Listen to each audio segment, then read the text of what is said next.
vous allez bien. Aujourd'hui on se retrouve pour une nouvelle vidéo et aujourd'hui on va parler du Thermomix. Il y a quelques mois j'ai acheté le Thermomix et aujourd'hui je vais vous donner mon avis. J'ai relevé quelques points négatifs, positifs et à la fin je vous dirai est-ce que je vous le conseille ou pas. Je vais commencer par les points négatifs. Il y en a énormément comparé aux positifs. De toute façon je développerai et vous comprendrez. Le premier point négatif que moi j'ai relevé, c'est que le Thermomix il est super lourd. Déjà que l'ensemble est super lourd, le bol il est super lourd, je vous jure, et des fois ça me saoule, donc ça c'est assez chiant. Deuxième point négatif, c'est que Cookido, en gros Cookido c'est la plateforme où il y a toutes les recettes regroupées du Thermomix, et en gros cette application elle est payante. Quand vous achetez le Thermomix, vous avez 6 mois gratuits. Quand j'ai acheté le Thermomix, genre un mois après, je me suis rendu compte que l'application elle était payante. Moi déjà j'avais perdu un mois. L'abonnement à l'année il a environ 30 euros, je sais plus, mais en tout cas c'est 2 euros et quelques par mois ou un truc du genre, ça va, c'est pas énorme, mais je trouve que vu le prix qu'on met, l'application elle devrait être gratuite. Le but d'avoir un Thermomix c'est d'avoir les recettes intégrées, donc je me vois pas continuer sans l'application, donc moi personnellement je pense racheter l'application. Vous pouvez très bien faire ça. En gros vous avez Cookie Mix,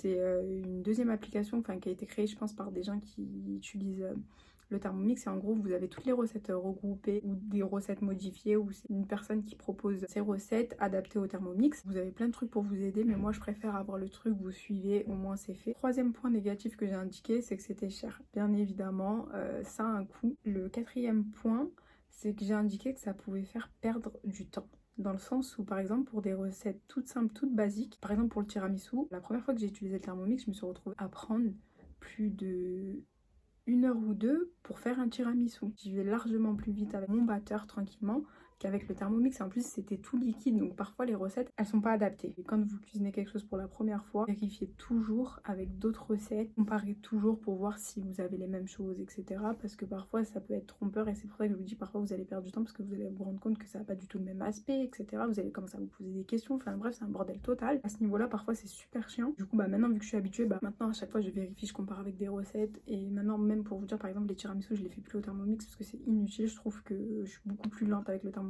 que quand je le fais moi-même avec le batteur tout simple. Le cinquième point négatif que j'ai indiqué, c'est qu'il fallait faire attention aux quantités. Le Thermomix parfois c'est adapté à des quantités de 12, de 8, c'est pas fixe et vous pouvez pas changer les quantités, donc c'est à vous de diviser, ajouter, soustraire, enfin voilà. Du coup faites attention à ça. J'ai indiqué que c'était ultra salissant. Alors je sais pas si c'est moi qui suis une bordélique en cuisine. De toute manière quand on commence à cuisiner, on commence à salir partout, on utilise beaucoup d'instruments, etc. Et c'est pour ça que quand j'avais commencé à cuisiner avec le Thermomix vers novembre, quand on n'avait pas encore refait la cuisine, déjà que j'avais un tout petit espace, j'arrêtais pas d'en foutre partout. À chaque fois j'essayais d'essuyer, de pas trop salir, mais c'était impossible. J'ai l'impression que le Thermomix, moins tu veux le salir et moins tu veux salir ton espace de travail, plus tu vas salir. C'est un truc de fou. Moi j'ai mis que ça demandait de l'espace personnellement. Après je pense que ça c'est mon avis, mais en tout cas je trouve qu'il faut de l'espace pour un Thermomix. Déjà juste pour le poser parce que le truc il est assez imposant, donc ça prend de l'espace. Déjà qu'une cuisine ça demande de l'espace, mais encore plus quand t'as un Thermomix. Je vous ai indiqué que parfois ça demandait énormément d'ingrédients. Des fois il y a des ingrédients qui servent à rien que vous pouvez enlever ou substituer. Avec le Thermomix il faut un budget course. Sachez-le, vous allez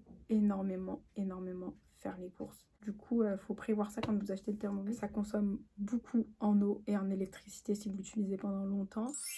Pour les points positifs, j'ai indiqué qu'on pouvait payer en plusieurs fois. Vous avez le 3 fois sans frais et parfois il y a des offres où vous avez un 10 fois sans frais, etc. Du coup, c'est pas mal. Le 3-4 fois sans frais, c'est à peu près 300 euros, 400 euros. Donc ça va, c'est raisonnable. Enfin, raisonnable. Ensuite, le point positif que j'ai également indiqué, c'est qu'il était multifonction. Ça remplace énormément d'outils dans une cuisine et ça c'est non négligeable. Franchement pour ce point là, je pense que ça c'est vraiment un gros point clé qui pourrait vous faire acheter le Thermomix. Ça remplace énormément d'outils, hachoir, batteur, mixeur, bouilloire, il y a énormément de choses. Donc je vais vous mettre une image qui vous montre tout ce que ça remplace dans une cuisine. Donc franchement à ce niveau là c'est vraiment un énorme point. Le troisième point positif que j'ai énormément aimé, c'est l'application Cookido. Au téléphone vous pouvez mettre l'application. Parfois c'est chiant de faire des recherches sur l'interface du Thermomix parce que c'est assez lent, alors que sur le téléphone c'est beaucoup plus fluide. Et l'avantage c'est que où que vous soyez, vous pouvez faire des recherches, que ce soit au travail, en cours, sur un temps de pause. Vous pouvez rechercher vos recettes en quelques secondes et les sauvegarder pour le soir ou pour plus tard. Ça c'est un gros avantage et j'aime énormément l'application pour ça. Ensuite j'ai indiqué que c'était le top en tant qu'assistant commis cuisine pour quelqu'un qui est seul. Mais pour quelqu'un par exemple qui ne sait pas cuisiner, qui débute, ça peut être traite, dans le sens où vous pouvez perdre énormément de temps à suivre une recette, ou les assaisonnements ils peuvent être traite parce que le Thermomix n'apprend pas du tout à assaisonner. C'est à vous d'apprendre à assaisonner. Alors moi personnellement j'aime pas du tout les assaisonnements. Parfois ça peut varier, ils peuvent être top, mais en général tout ce qui est viande, etc. c'est même pas la peine. fait. Pour les personnes qui savent pas cuisiner, ça va être un avantage également, mais comme j'ai dit, ça peut être à double tranchant, ça peut vous faire perdre du temps et ça peut vous décourager. Mon avis sur le Thermomix, il est assez mitigé. Franchement, j'ai énuméré plus de points négatifs que de positifs, mais ça reste un très très bel appareil. Il y a tellement de fonctionnalités sur un Thermomix et encore moi, je l'ai pas bien exploité. Mais maintenant, avant de l'acheter, je pense qu'il faudrait se poser les questions suivantes, c'est-à-dire est-ce que mon rythme de vie me permet d'utiliser l'appareil?